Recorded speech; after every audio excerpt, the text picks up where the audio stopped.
Hi, guys, and welcome back to Reed's Readers with your host, Clinton Reed Britton. And Togetherness Bear said we should get our tissues ready because these are my 7 Mel recommendations that utterly made me ugly cry.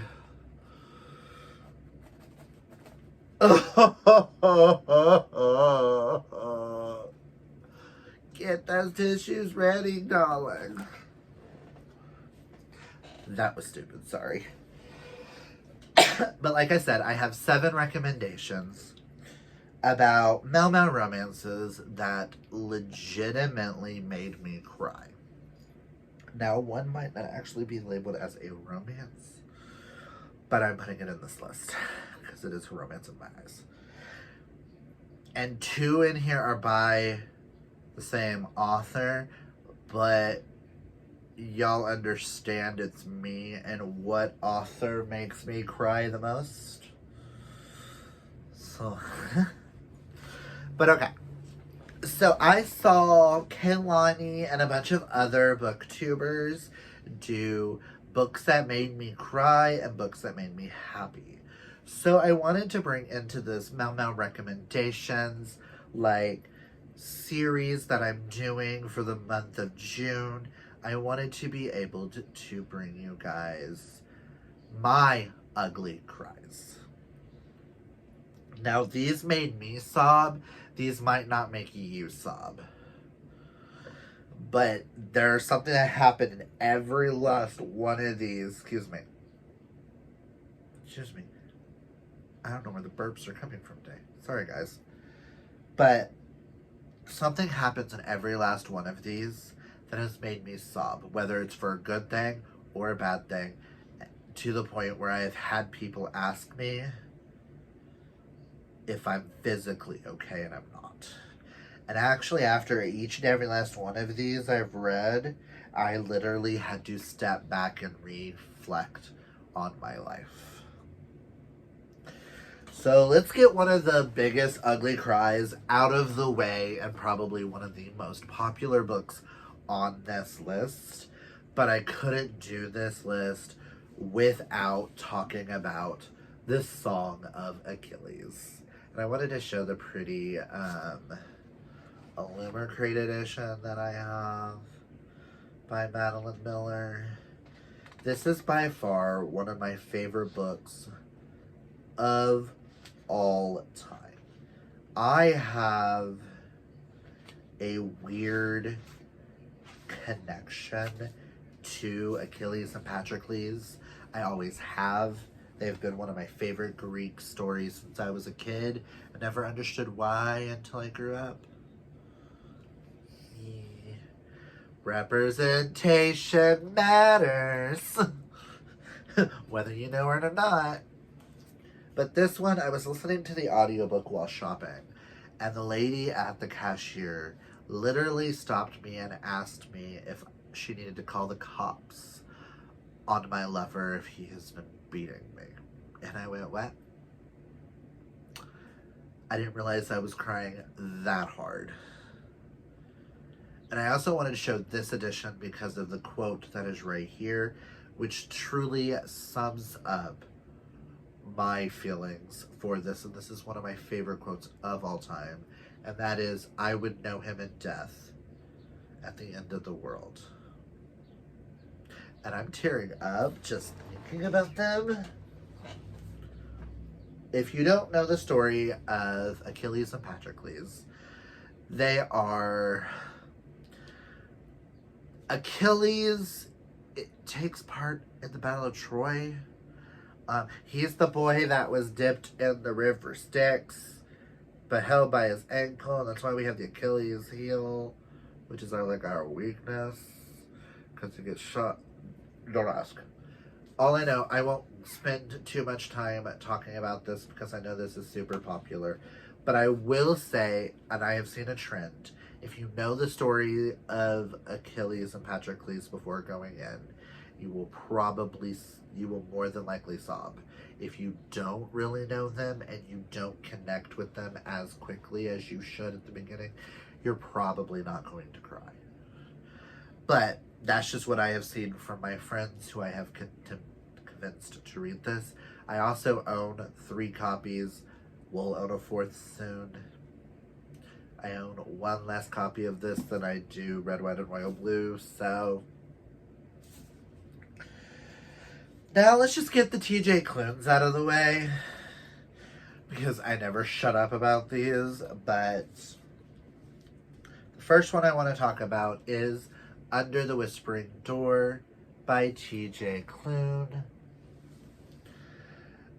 This one deals with death. This follows, I always get the names backwards, Wallace and Hugo.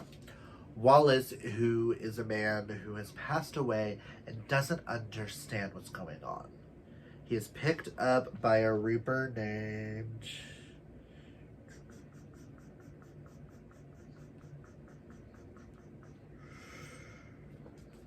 Oh my god. I put the cover on upside down, or Sterling did, someone did, and oh my god.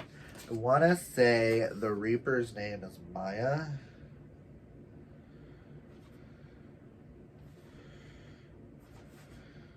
May. A Reaper by the name of May comes and picks up his spirit and takes him to the Charon's Crossing tea shop where he meets Hugo, and he has to come to terms with what's going on and what happened in his life before moving on. And Hugo is there to help. That is all I'm going to say going into this, because I don't want to spoil this for anyone. But if you've read this, you know. If you know, you know. If you don't, you should. I'm tearing up just thinking about the scene that had me ugly crying and thinking of my sister. Oh, I didn't know I was actually gonna cry talking about this stuff, but okay. I highly, highly recommend Under the Whispering Door. Now, this next one,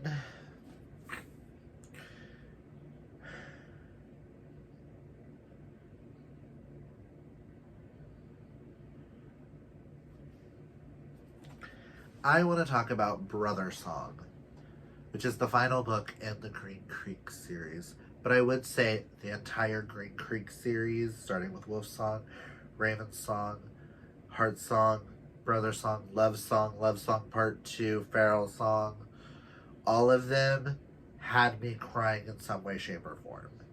But this one, something about Carter and, is it Gavin? Gavin.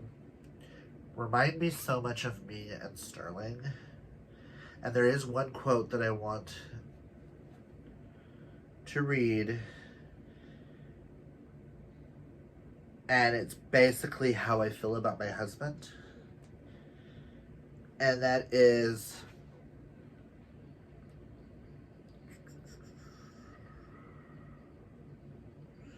it was warm like a summer day. It was candy canes and pine cones. It was epic and awesome. It was dirt and leaves and rain. It was grass and lake, water and sunshine. It was a forest so alive, so untouched. The surge of affection I felt for him was wild and unexpected. I wanted to reach out and put my hands on him, to press my face against his chest and hear his heart up close.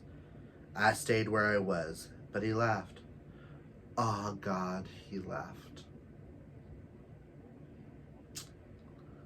Just the thought of finding your forever person,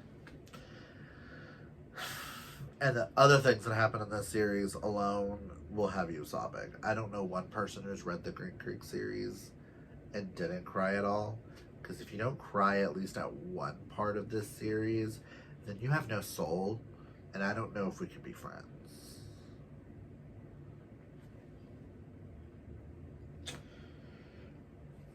Next, we're going to talk about my favorite book so far this year, and that is Gravity by Tal Bauer. This follows Bryce and Hunter, who meet up in Las Vegas at the NHL's All-Star Weekend. Hunter has been a fan of Bryce's for years. This is a hockey. I am so not summing this up right. Part of it takes place in the United States, part takes place in Canada. Hunter gets transferred to Bryce's team at one point, and them coming to terms and falling in love. And then there's something that happens in this that I read this during a 24-hour readathon, and the girls can tell you as we were reading this live on YouTube. I don't remember whose channel I was on, when I ugly cried and hyperventilated from this. You have no idea. This book is so good. This has become one of my favorite books of all time. Just read it.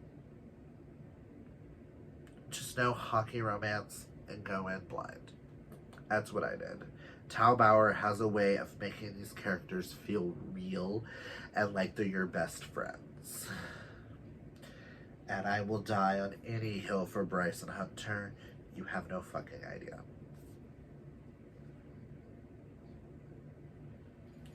Whew.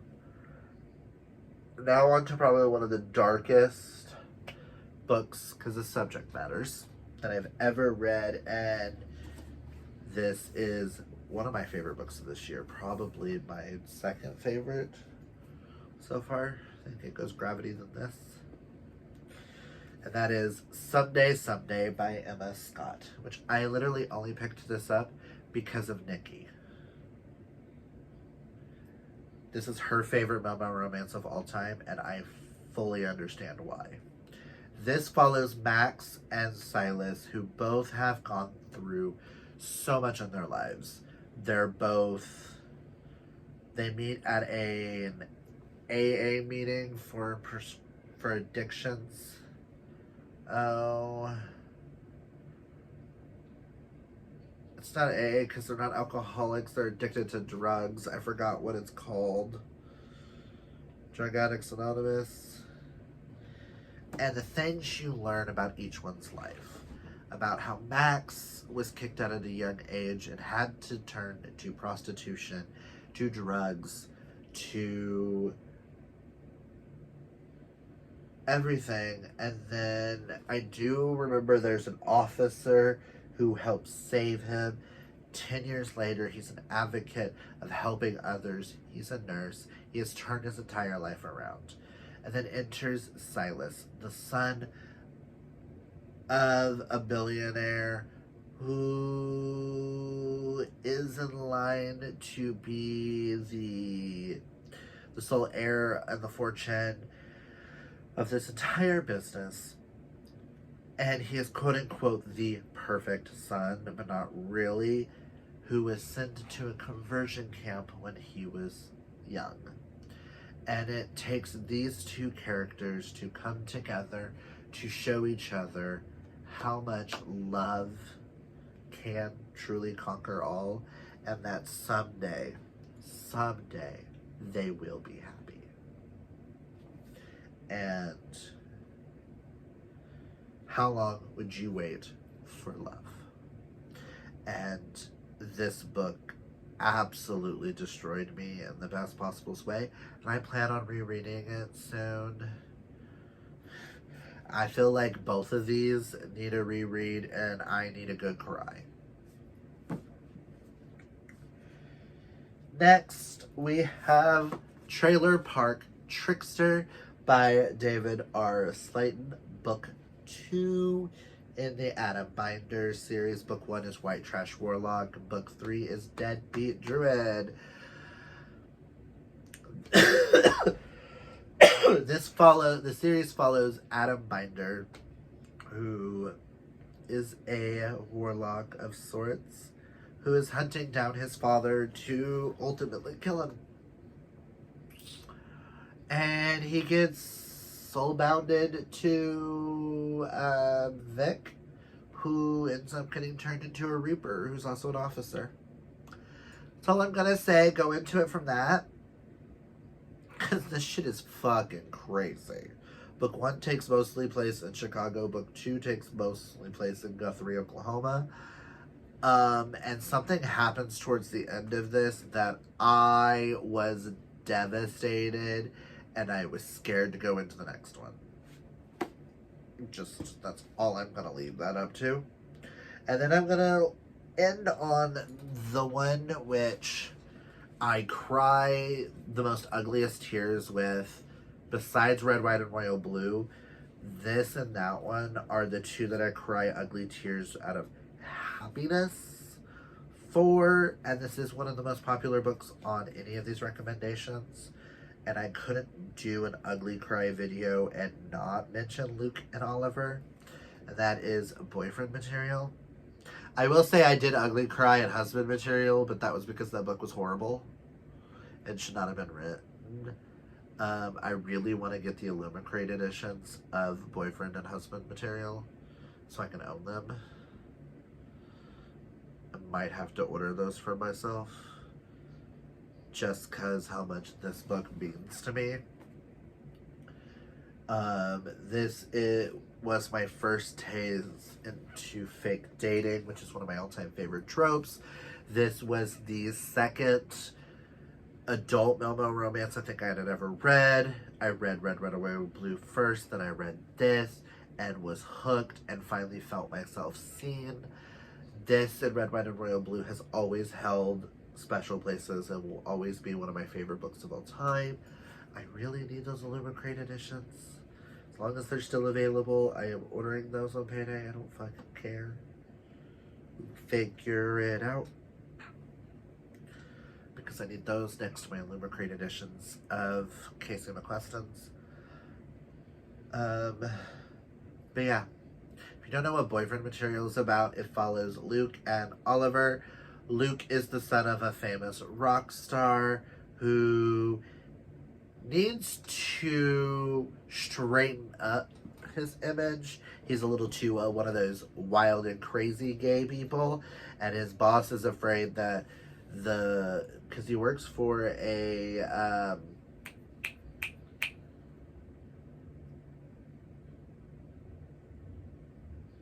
oh, I forgot what they're called, where you donate money to them,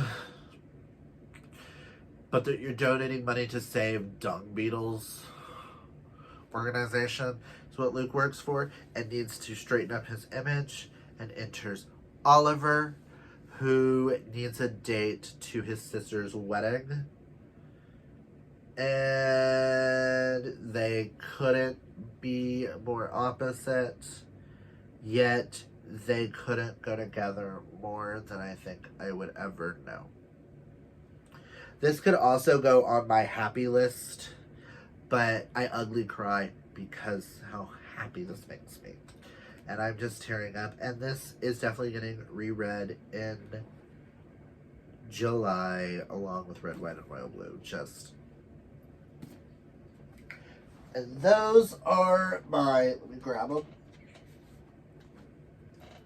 Ugh.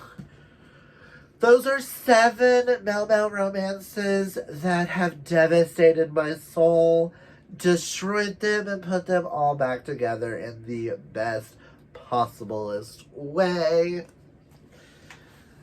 And that's all I've got for you guys on this video. If you like this video, hit that thumbs up. If you're new, hit that subscribe. And until next time, kids, always be fabulously yourself. Oh boy. Don't ask me.